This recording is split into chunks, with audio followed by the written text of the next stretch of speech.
Hello and welcome back to JJ Painting. I am JJ and today we're going to be doing a video all about starting your very own Space Marine chapter. Now what we're going to be talking about a little bit today is more about themes and ideas and things that are going to help you get started and also how to help you fulfill your ideas as far as you want, from conception to developing your own colour scheme, all the way up to actually painting your first army. It's going to be very exciting. And what we're going to be painting today for this one is we're going to be painting a Space Marine. We're going to be painting this captain, if anyone remembers this model, from the Dark Imperium box from 2017. Lovely model, isn't he? Very, very nice. So he's what we'll be painting today.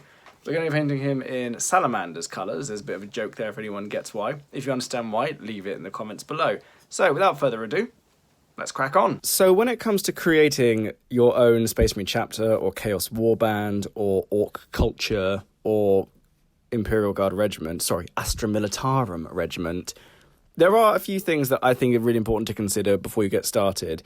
And the first thing to think about is this. To make something like this allows you to tell a story through your army in a way that is unique to you. So I think you should feel pride and feel like you can really use this as an opportunity to create something which you want to express through the medium, or something you wanted to, if not insert directly into the lore, definitely to make unique to what you have got to offer and what you want to explore. This can be in terms of modelling, this can just be in terms of the story, this can be in terms of how you paint it. There's a lot you can do with it. Now, point number one. Get creative. And I know that's the most obvious thing in the world to say, but it needs to be said right here at the beginning. I know a lot of people who've started their own Space Marine chapter or their own Dark Eldar Cabal or their own Empire Regiment back in the day, and they go with it for a little while, but then they get bored of it. And I think one of the reasons people get bored of it really quickly is you find yourself putting something together which you've not invested a lot of thought into. Therefore, you don't feel like you've got much of an investment in, or something you may not connect to the way you wanted to when you started. So I think the first thing to do is give yourself a really ambitious idea that you want to pursue, because then at least you can explore it as you go, and it gives you a little bit more in terms of the options you want to actually explore when you're doing it. So that's one of the first things I'd say. Give yourself something, a nice ambitious goal that you can get creative around, and after that you can put everything else in afterwards. The next thing, find something that inspires you. Now, this can be from just about anywhere or anything. I know that when we look at things like Space Marines, we can see some clear influence from things like the Romans, we can see things from the Vikings for the Space Wolves, we can see Knightly Order inspirations, we can see, Bram Stoker's Dracula, arguably, in the Blood Angels. There's a lot of inspirations that have gone into the old Space Marine legions, the Space Marine chapters, and a lot of the other factions that you can see really clearly.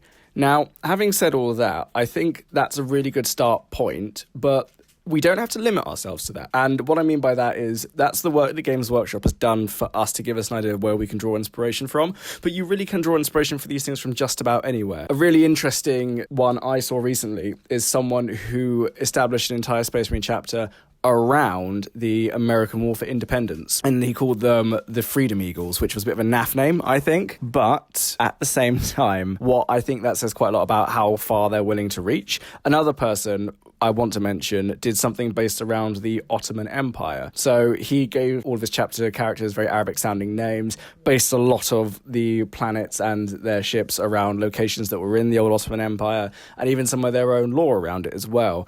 And this is what I think is quite nice in terms of giving yourself something to inspire yourself by, because then you can really start to get to grips with different things here and there.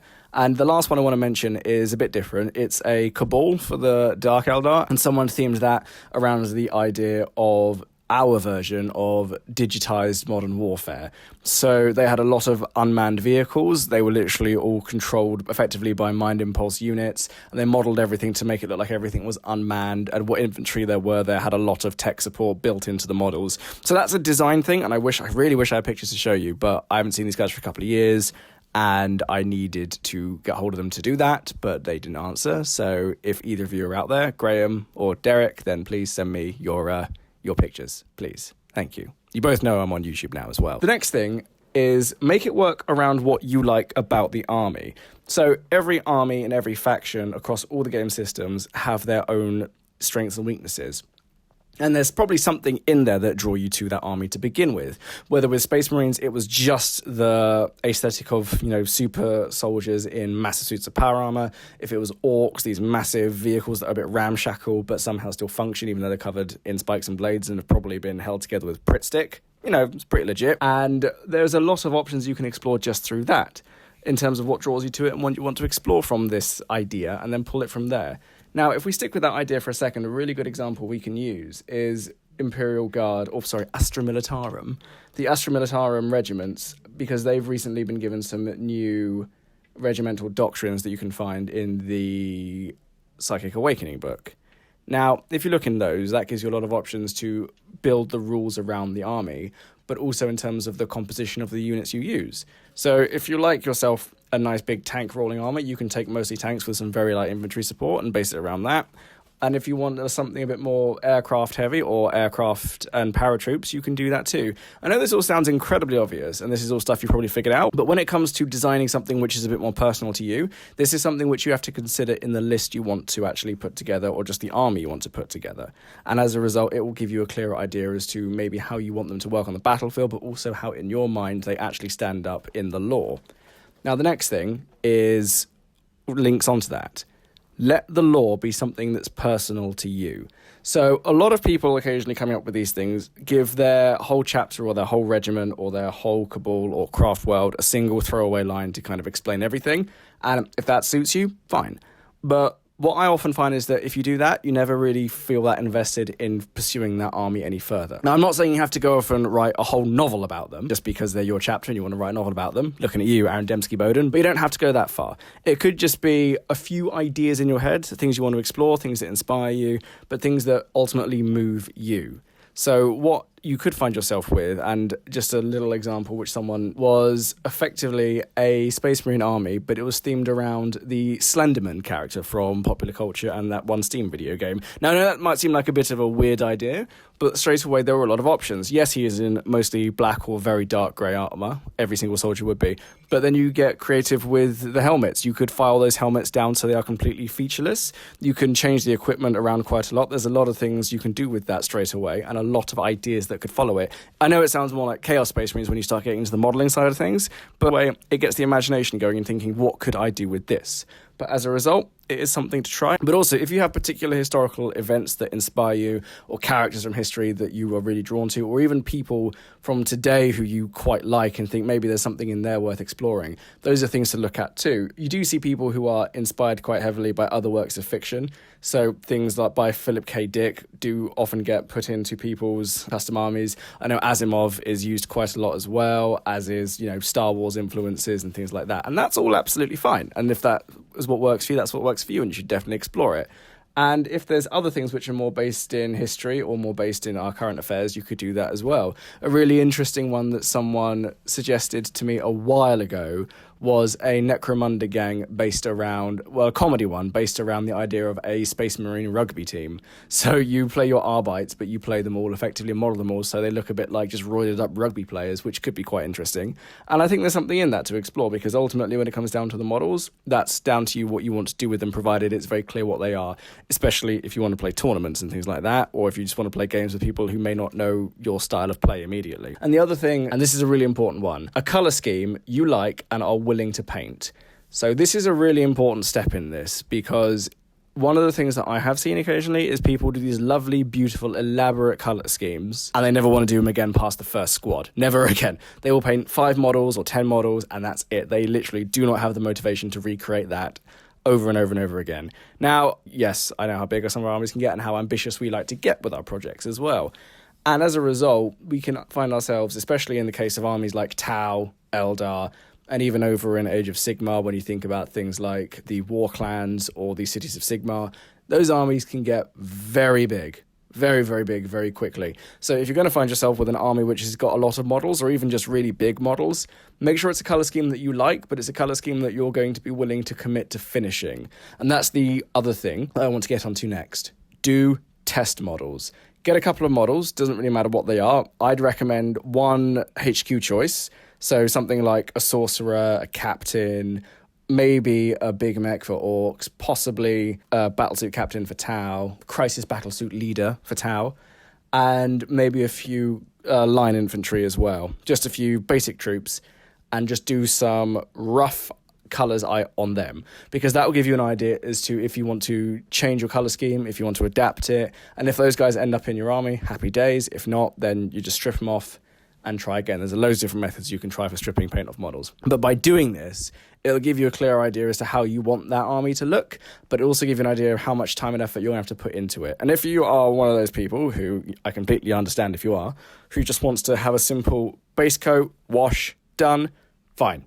That's absolutely fine, and that can work out very nicely in a lot of colour schemes. But you need to know how you're going to want that to manifest itself, both on your line infantry and on your leaders, and on any monsters or vehicles or any bigger models you want to have. And this is really important if you have any centerpiece models you're going to want to put in there, because something like this, you're probably going to want to have a signature model. And to make that work out as well for you as possible, you're probably going to want to put a bit of time into figuring out what those colours are going to be before you sit down and start painting, because that's something which I did make the mistake of once. I had a really fun idea for a colour scheme. I got really excited about it. I went off, and this was when I was doing orcs, and I got all these models. I think I got about 40 or so orc boys and 10 knobs. Yeah, I know, right? Giggity. And a war boss and a battle wagon, and it was great. And I started the first 10 boys, and I finished those first 10 boys and realised I never wanted to do that colour scheme ever again. Ever again. So that's how I ended up with an Evil Sun's army, red orcs, for those of you that don't know, for the better part of 12 years, because I literally couldn't be asked to finish the colour scheme. But I digress. But the point is, if it's a colour scheme you like, make sure it's one that you're willing to do a fair few times to get it as nice as possible and consistent as possible on your models, and make sure that you test it thoroughly to get it right. And if you follow just this little guide here, then hopefully you'll find yourself with a nice army that you can be quite proud of. And another thing you have to remember is that your army can change as well. If you find you have a particular style of playing when it comes to gaming, and the game does change from edition to edition, from codex to codex, we all know this is a fact, but if there's a style that you want to keep consistent with, do feel free to work that into your army. Just because the lore says it's one thing doesn't mean it has to stay that way. And a really interesting thing that I've found over the years is that people say that when it comes to Space Marines especially, and Chaos Space Marines, there are certain things that they believe the lore wouldn't allow. So the idea of Raven Guard, for example, having Terminators and Centurions, people seem to take issue with. But at the same time, the idea that Ultramarines would have an all-combat army is something which people are fine with. And I think the thing to remember is that the ranges of most of these armies are quite big. Oh, another one, actually. World Eaters having things like heavy weapon units. People get a bit weird about that. But they would. And there's no reason you shouldn't put them in. And if people say, oh, it's not the lore, you got to remember, this is your lore. This is your army, and you play it the way you want to play it. Design it the way you want to design it. And whatever their backstory is, whatever their design is that you've come up with, is something which, because it's yours, you can change quite fundamentally. And as a result, you are more than licensed to do what you want with it and change it as time goes by. And if there's one thing that I can tell you from someone I know who did a custom chapter, is they never picked chapter tactics. Now, he's had this army since 2008, I believe, so this was way back before chapter tactics of the newer codexes came around. And he's had roughly the same army with a few additions and a few things he's moved on from over the years. But what he's always done is he's kept it nice and vague and had a few specialist units so he could move between the codexes. So he could play his army as Blood Angels or as Space Wolves if he wanted to. Now we can play it with all the lovely successor chapter tactics that they've put in the back of the new Space Marine Codex. I hope those don't disappear anytime soon. This is going to be horribly dated if they do disappear. And if they are gone, that's a shame by the time you watch this video. But at the same time, he can still move them around the codexes so he can play his army the way he wants to play it. You can do a similar thing with Chaos Marines and their Legion traits, and a similar thing again with the Eldar Craft Worlds. So there we have it, my 2 cents on starting your own Space Marine chapter, or Eldar Craft World, or Imperial Guard Regiment, or Dark Eldar, Cabal, Cult, or Coven. A lot of C's in here as well. So that's kind of just how I see it. If you have any thoughts, then please do leave them in the comments. So there we have it, one completely painted Primaris captain of the Salamanders chapter. I do hope that you found this video useful and helpful to yourselves, and that you've got some more inspiration in terms of what you want to do to start your own chapter. I'd be excited, and I want to see if any of you do start your own chapters. Send those my way, because I think that'd be quite interesting to see. So without further ado, goodbye, and have a lovely day.